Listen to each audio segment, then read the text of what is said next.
Calaroga Shark Media.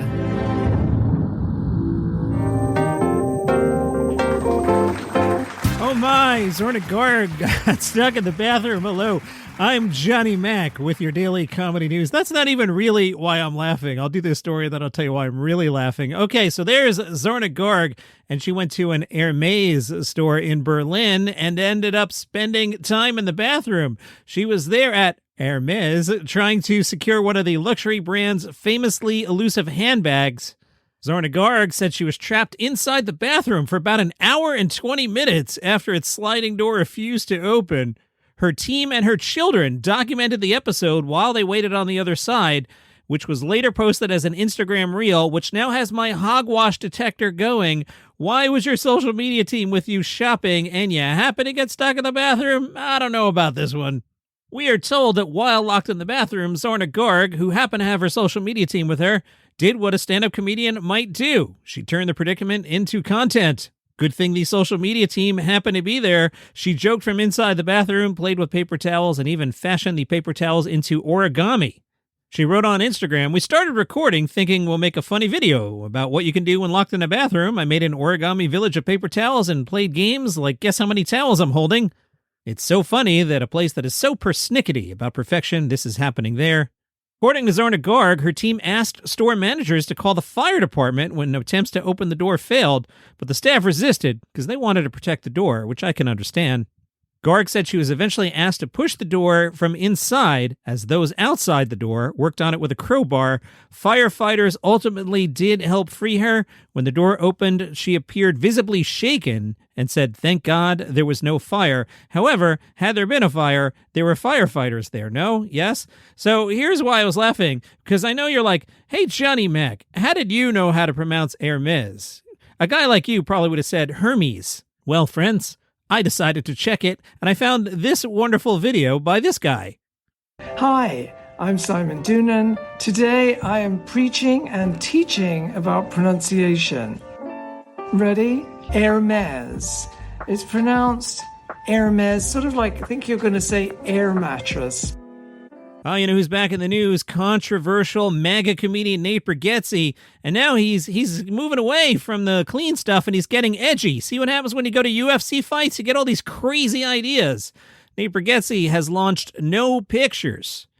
And he's hired some guy named Lawrence Gray to oversee quote-unquote edgier production alongside the family-friendly Nateland Entertainment. Do you think he'll open like an edgier theme park? That would be fun.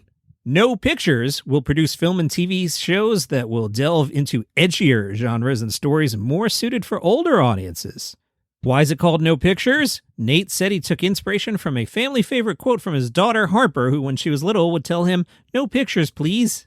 Nate told Deadline, "Lawrence has developed some of the biggest movies in the world, so having him choose to come build Nateland and No Pictures with us is incredible. He's operated at the highest level of this business and knows what it takes to turn a great idea into something that can reach millions.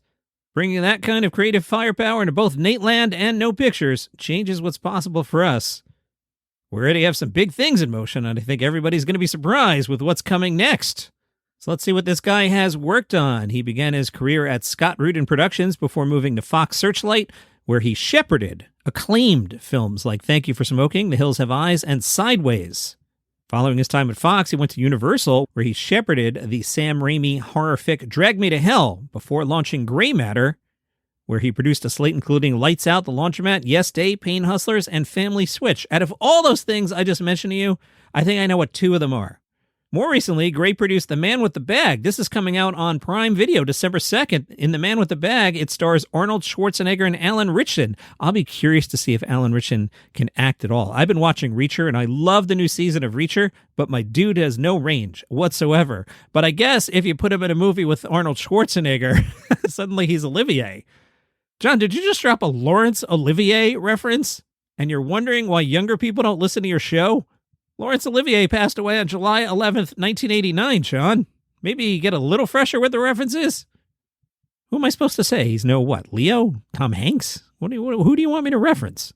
When it comes to Nateland, Gray now oversees a slate including the comedy Fantasy Camp, which also sold to Amazon, in a heated multi-studio bidding war.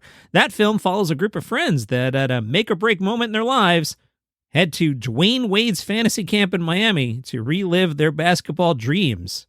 Did Kevin Hart and Marcelo Hernandez pass on this film? What is that? Oh, wait, listen to this. Currently, Nateland is in pre-production on Nateville, an adult animated series for Netflix that sources have equated to being Nate Bargatze's King of the Hill. You think I'm making this up. It's there in Deadline. Does anybody want that? We already have King of the Hill and already don't watch it. I guess somebody watches it. I don't know. Is it even on? I'd put that in the Bob's Burgers category of Fox claims it on. I've never checked. I don't know if you've seen this story around Reggie Watts. I had been avoiding it. It seemed a little too gossipy and not at all fun, but it has now really touched into comedy. Comedy Bang Bang has removed the Reggie Watts created theme song, as upcoming music festivals have also removed Reggie Watts' name from their lineups, following a report in Rolling Stone on the comedian-musician's, quote, reckless behavior in the wake of his ex-girlfriend's death. We'll talk about the song in a minute. The removals follow a lengthy report published by Rolling Stone on Thursday of last week, where loved ones of Reggie Watts' late ex-girlfriend Catherine McCullough came forward to claim that Reggie Watts encouraged McCullough to take a heavy array of drugs, particularly ketamine, throughout their relationships. Friends say they witnessed abusive aspects of the couple's relationship, including financial dependence and Reggie Watts allegedly withholding emotional support from McCullough.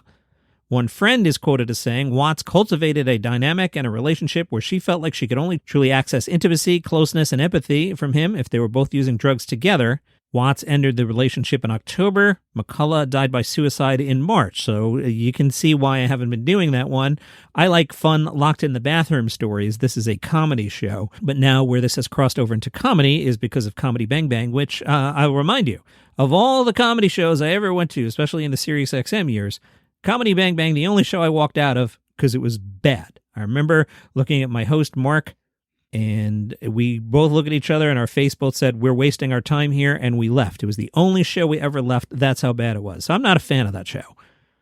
I know a lot of people are. Comedy Bang Bang has removed the Reggie Watts theme. Fans who hit play on the podcast were greeted by a generic British woman's voice stating the episode number on Monday, instead of the usual Reggie Watts improvisational beatboxing riff that has served as the show's intro since 2011. The show did not acknowledge the replacement. They also have not commented on the accusations against Watts. We are told a representative for Comedy Bang Bang and host Scott Aukerman did not immediately reply to Rolling Stone's request for comment. Watts was also scheduled at the Shambhala and Greenbelt festivals in England. His name was removed from the websites. A representative for Greenbelt said Watts would no longer be appearing. Shambhala did not respond to a request for clarification. Rolling Stone says in a screenshot reviewed by Rolling Stone, a festival representative acknowledged that Watts was no longer part of the event. Over the weekend, a set of shows with frequent collaborator Capiak was canceled in Bristol with no acknowledgement from the venue or any of the parties. Rolling Stone spoke with 5 women who previously dated Reggie Watts. 3 claim they also experienced Watts encouraging them to take drugs, including ketamine with him. 2 exes allege Watts blew past their boundaries to satisfy his own needs. It's unclear to me what that means. 1 woman claimed Watts recorded an explicit video of her that she had not consented to, and another claimed Watts initiated sex without her wearing a condom, despite an implicit agreement that they would always use protection due to Watts disclosing they had an STD. Rolling Stone says, through an attorney, Watts said any suggestion that he was an abusive boyfriend was false, but did not comment on the woman's accusations directly. Let's not go on a break on that. Let's do something a little more fun. The White House had some thoughts about Rosie O'Donnell hosting Jimmy Kimmel Live last week. They gave a statement to Entertainment Weekly. A White House spokesperson said, Rosie O'Donnell's a nasty woman and a total slob whose brain has been completely destroyed by Trump derangement syndrome. Send your letters to, Rosie O'Donnell or the White House. Up to you.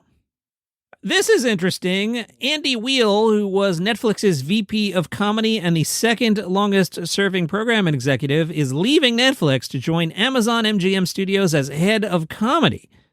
His first day will be September 14th. We are told he is a well-regarded comedy executive and had been at Netflix for more than 11 years. At Universal, he shepherded, Deadline likes the word shepherded.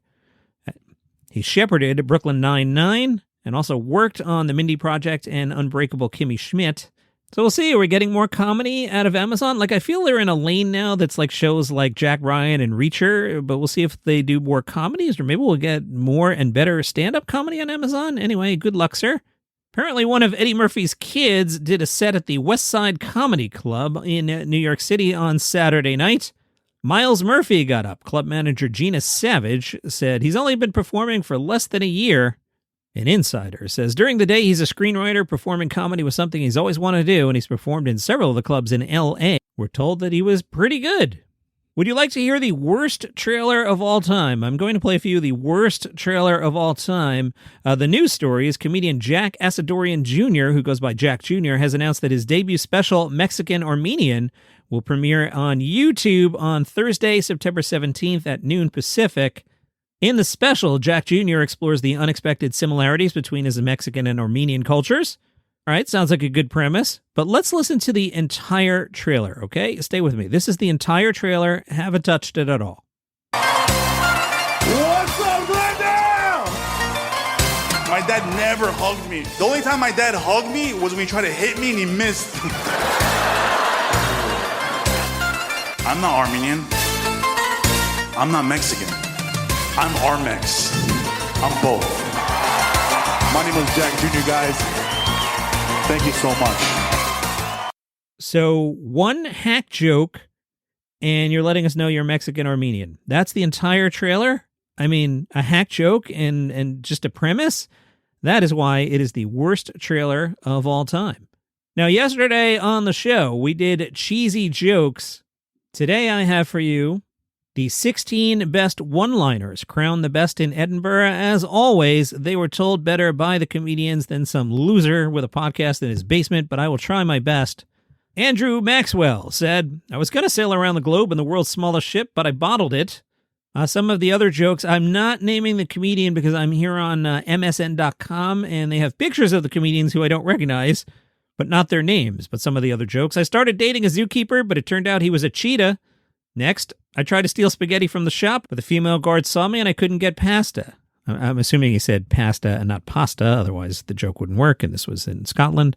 I like this next one. I thought the word cesarean began with the letter S, but when I looked in the dictionary, it was in the C section. Pretty good. Working at the job center has to be a tense job, knowing that if you get fired, you still have to come in the next day. That's pretty good. That took me a minute. That's very Hedbergian. I'm not a fan of the new pound coin, but then again, I hate all change. Hedgehogs, why can't they just share the hedge? I like that one. I've just been on a once-in-a-lifetime holiday. I'll tell you what, never again. I needed a password 8 characters long, so I picked Snow White and the Seven Dwarfs. I heard a rumor that Cadbury is bringing out an Oriental chocolate bar. It could be a Chinese whisper. I've decided to sell my Hoover. Well, it's just collecting dust.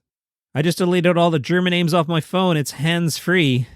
Again, I think if I do it in my native accent, I would have said it's Hans-free and doesn't work as well. And one more. My dad has suggested that I register for a donor card. He's a man after my own heart. And that is your comedy news for today. Back in the afternoon with one of those short episodes that people, I don't know, let me know. Tell me in the Facebook group. You like them? You hate them? They color the feed? They're kind of fun? I don't know. I'm just trying stuff. See you tomorrow. No. See you in a couple hours.